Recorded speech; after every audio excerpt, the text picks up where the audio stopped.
Welcome to our channel. Today, we're going to walk you through the steps to enable photo auto-download on WhatsApp for PC.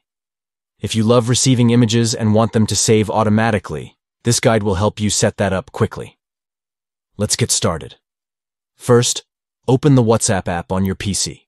You can do this by clicking on the app icon or by navigating to WhatsApp web in your browser. Once you're logged in, you'll see all your chats and messages just like you would on your phone. Next, look for the gear icon located in the bottom left corner of the app.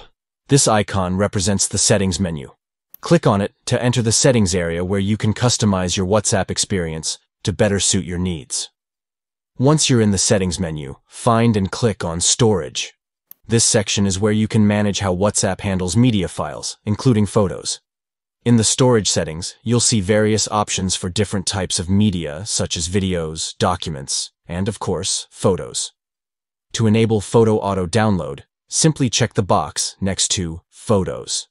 This ensures that any images sent to you on WhatsApp will be automatically downloaded and saved to your device, allowing you to view them anytime without having to download each one manually.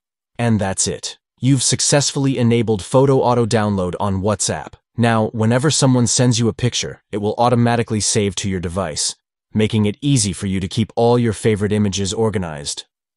To recap, here are the steps. Open the WhatsApp app on your PC, click on the gear icon for settings, select Storage, and then check the box next to Photos. It's a simple and effective way to manage your media preferences. If you found this video helpful, don't forget to give us a thumbs up and subscribe for more tips on using WhatsApp and other apps effectively. Thanks for watching.